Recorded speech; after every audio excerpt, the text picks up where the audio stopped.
Aspen Waite Radio.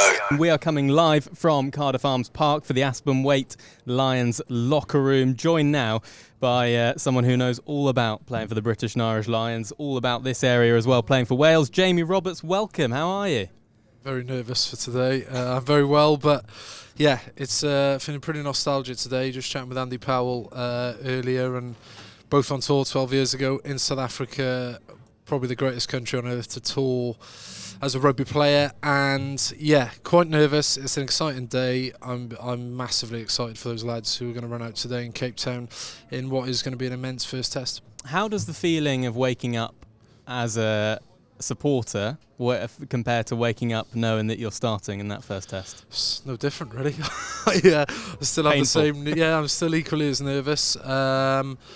Yeah, I mean, as a player, it's everything you dream of, really. Becoming a Test Lion is something that you strive for in the game, and I was lucky as a young man to become a Test Lion in South Africa at 22. It is a very special day in my life. You know, that tour not only changed the course of my career, but probably my life as well. You know, what it gave me and what I learned from it, and the people I learned from.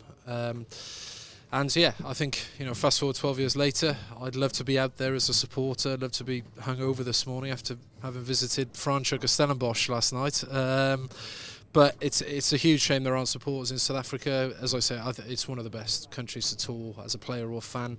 But it's a unique Lions experience this year for the players. And look, I think we have to play huge credit to all the organisers, all the Lions backroom staff, etc., for hosting these games. You know, to South African Rugby Union, to getting it played, because I think there was a fear probably 6 months ago that we'd either have to postpone this series or maybe can it altogether. So yeah, huge kind of respect really for everyone who's managed to get it played, and the whole country's waiting for the next few hours. Yeah, and you mentioned you were there in 2009, and it was quite an early part of your career. You were quite young, and what impact did the experienced players have on you throughout that tour? Because of course today there are some, you know, a lot of people that haven't played. For example, Ali Price, starting at 9, never started a test for the Lions before. What impact will the experienced players have on them, and what will they be saying in these hours now? No, they won't be saying much. I'm sure Alan Wynne will keep his emotional speech until 2 minutes before he runs onto the pitch. He's a wonderful leader, and the guy who's captained me on many occasions. He wears his heart on his sleeve, and he's an emotional guy, but very kind of emotionally intelligent as well. You know, he's a very smart guy.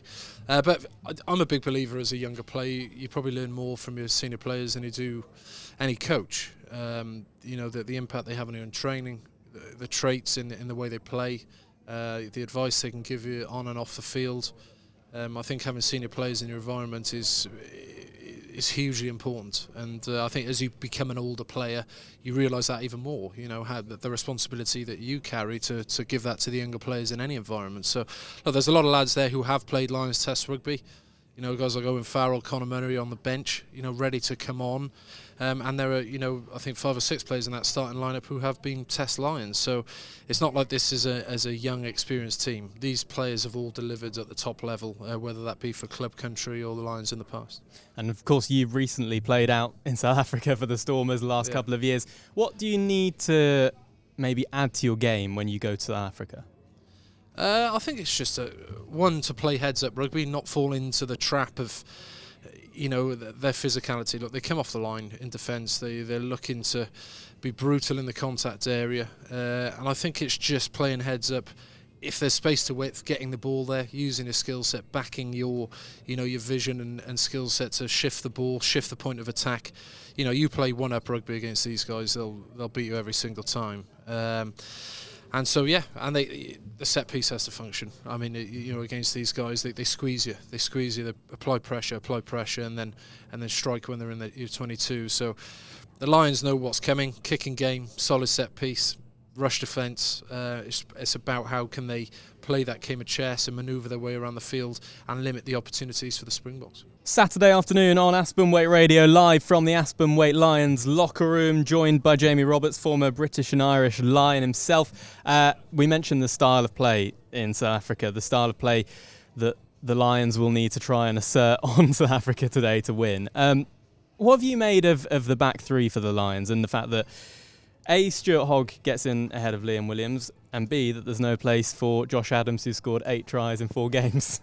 Well, I think that tells you everything you need to know about the strength and depth of this Lions squad. It's arguably the most immense competitive Lions squad that has left these shores in the professional era, and that's emphasised by maybe a starting 15 or 23 that Warren Gatland hasn't picked for this game. That's equally as strong.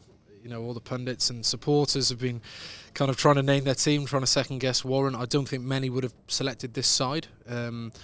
Certainly at the start of the tour, and certainly over the last week after what we've seen in the tour. And look, he's picked a side that he feels can go and beat the Springboks. What you get with Stuart Hogg, Anthony Watson and Duhan van der Merwe, I think is a nice balance of aerial capability, pure pace, a lot of footwork, a lot of power. Duhan van der Merwe is a player who's impressed on tour. I think he's the back's best carrier behind the scrum. Robbie Henshaw give him a bit of go for, but if they can be really smart in the way they use Duhan to carry into heavy traffic, because they're going to have to today on occasion. So that line speed comes, if you want to keep hold of the ball, sometimes you have to go route one and carry into heavy traffic, and he's been one of the best. He's got great footwork, he's elusive, he's powerful, and he can cause real problems for the Boks, I think. And with Ali Price at 9, a sniper, real sort of chalk and cheese, him and Conor Murray, really. What will Ali Price need to try and do early on in the game to try and sort of assert himself? Because I think a lot of people seem to have said in the build-up to this game that South Africa are likely to target him. What will Ali Price need to do to try and essentially give himself a bit of respite at some point? Yeah, it's just to be accurate in his basics, to be him, really. That's why he's been picked. It's not trying to be anyone else, it's to be him. Look, I think the Lions have picked a side to go out and play from minute one, and I think the fact Murray and Farrer are on the bench will tell you that the last 20 minutes, half an hour, they'll probably look to manage the game tactically a bit better, rather than the traditional thought around Test rugby that it's a bit of a chess arm wrestle till minute 60, then you bring your pace off the bench. I think this Lions selection probably shows us that Warren wants to do the opposite of that. He wants to go and score tries from minute one, and the selection of Price at 9, for me, spells that exactly. It's just to bring pace, bring tempo to the game, but control as well. They can't play from here, there and everywhere. And I think he's had a wonderful Lions tour. He's a top player. He's been on form for Scotland the last couple of years. So, now the stage is set for him to have a career-defining moment. And today set the tone for the tournament, for the series? Well, exactly. And look, the first test in any series of 3 is huge, isn't it? The old cliche. It's at sea level. The Boks were mightily impressive in that A game, not having played in 18 months, and they'll go another level from that game. But I think the Lions, having had that hit out, now know what to expect. They're not. 12 years ago in South Africa, that first test, our warm-up games weren't as competitive as we probably would have liked. Warren won't fall into that trap again 12 years later. That A game was a perfect hit out for the Lions to understand what level of intensity they're going to have to come up against. So I think they would have benefited from that. I think the Lions will be too strong today. You think they'll be too strong for the series? Yes, I think the Boks will win next week, and I think the Lions will sneak it 2-1. It's going to be a cracker. Jamie, good to chat to you. Enjoy today. Nice one, cheers. Aspen Waite Radio.